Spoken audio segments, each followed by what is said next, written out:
Welcome to Latter-day Lives, the show where members talk about their real lives. On this episode, my good friend Spencer shares his experiences of being gay and Mormon. This is his story.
I'm Spencer Hall. I have lived in Alberta all of my life. I was born into a family that are members of the Church of Jesus Christ of Latter-day Saints, but I am also gay.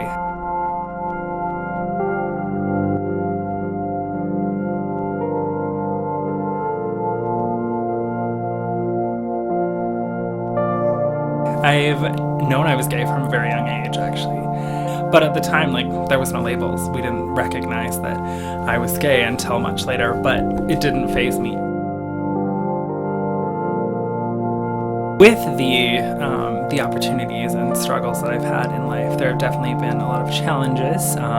Living kind of a dual life as a member of a church that disagrees with something that is so strongly integrated into your brain. I wasn't always accepted, didn't really get along with a lot of people. People always questioned where I was going in life. But at the same time, it's also given me a good opportunity and a lot of blessings just to recognize who I am and kind of stand up for not only what I believe, but more of the actual standards of what the church believes.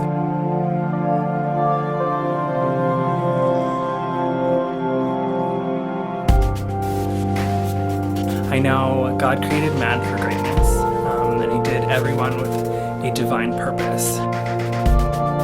Through the opportunities and even the struggles and trials we have in this life, I know that I'll be able to help who the Lord needs me to help and be a stronger individual in that aspect.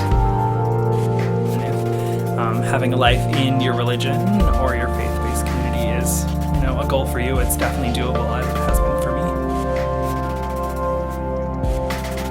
As long as you stick to what you know you believe, and who you are and what you can become, anything is possible. So Spencer, is there anything you'd like to let people know? Are certain things more difficult for you in the Mormon world, do you think, because of you being gay? Truthfully, I don't think anything's more different for me than for someone else with a different trial. I find mine is just more mental because it's me making the conscious decision of what I want as opposed to what I could have, if that makes sense. But yeah, no, I don't think so. So do people treat you differently because of you being openly gay and Mormon? I know they treat me differently. I mean, I'm not bullied or anything. Okay, so that's good. Thank goodness. Not to put a downfall, but I have had experiences where people have been not intentionally mean or rude to me, where just because I struggle with being gay, where we were going over to my friend's house, my parents were going away, so my sisters were actually going to stay at their friend's house, and they have sons as well, so they're like, oh, your boys can stay at the house.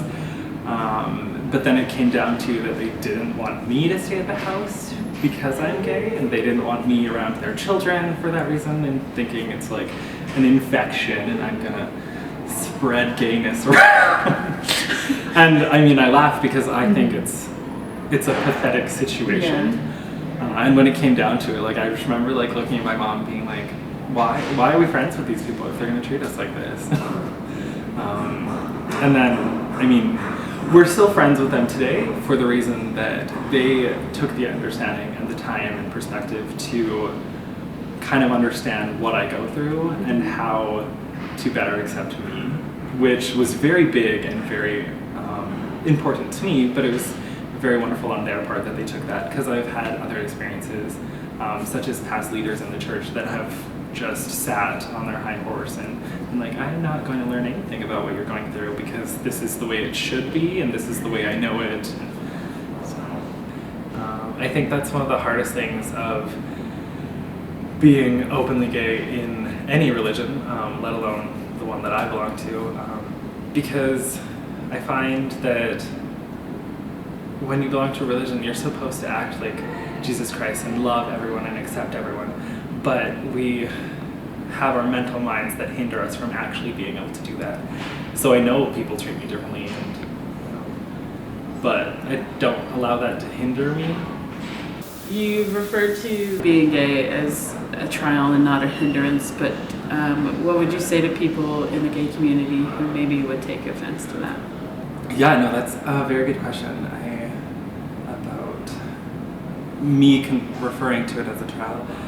Because I think I refer to it that way just as some of the language we use in the gospel, like in the church, not to say that, it's a bad thing, because I don't look at it as a negative thing. I look at it as a wonderful opportunity that, my Heavenly Father has given me to have a capacity to love no matter who they are, from anything from, gender, race, height, stature, anything like that. Like it doesn't distinguish in my brain. So when I refer to it as a trial, it's just because that's the language I'm used to using. And I don't think of it as a hindrance because it's not a negative thing to me. It's just one of the things that I have to work on and work with every day, just because that's one of the ways that my mind works. Just because the doctrine we know is it's not a sin to be gay, but as Mormons we believe in the law of chastity, and we're, like you and I are both held to the same standard, which is there's no sexual relations before marriage. The sin is acting upon those. Absolutely. Those yeah. things. So that's why I don't look at it as a negative thing. It's, for me, if I was to follow through with the idea that that's where the trial would lie, would be recovering from that. But that's only for me, and that's because of the, belief that I have. Not to say that anyone else in the gay community has this trial or this struggle, because it's all a point of acceptance. I have accepted it as this way because of what we believe. But have you seen a shift in the way that you're treated, like from when you were younger to now being in YSA? Or do you find that the church is more accepting of you now? I definitely feel that there has been a switch from when I was younger to now. Not necessarily being in YSA, but just like from the church's perspective on how it's more openly talked about. Not as much as I would like, obviously, but it's definitely become more of a well-known topic of something that is definitely there, and more people struggle with it, and more people are trying to find answers to do with things when you do struggle with it, or even if, say, for like a parent's perspective, when you have a child that struggles with the same-sex attraction in the church. But for being in a YSA perspective, I don't think people are more accepting. I almost would say that they're less accepting because, for lack of better explanation, we're in YSA to get married, and it's a very interesting perspective to bring to a relationship when, say, if I was going to marry a woman, that people don't necessarily, I think, want to get into. But on the same side, I have a lot of very good friends for that reason, because we're best friends. But at the same time, I still don't think of it as a hindrance, even though they're like, we don't want to get into it. But mainly because I always have looked at it as that's their problem. If they don't want to learn more or question their surroundings. So.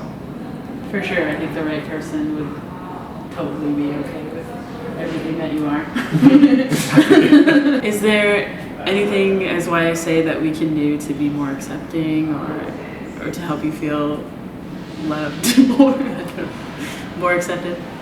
I think for YSA, like there isn't anything that we should do differently to accept me, because we have to take the opportunity to accept everyone, no matter where they come from or who they are. So I don't think any extra steps should be taken. I think anyone in the gay community should just be accepted as a child of God, because that's who they are. So what does the future look like for you? Like, do you think you'll date girls or guys, or what do you think?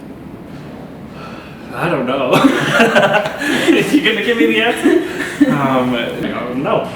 I'm sure Heavenly Father will let me know when it comes. Yeah, because you've dated girls before too. Mm-hmm. And that went. I was like, they went well. Yeah, they went well.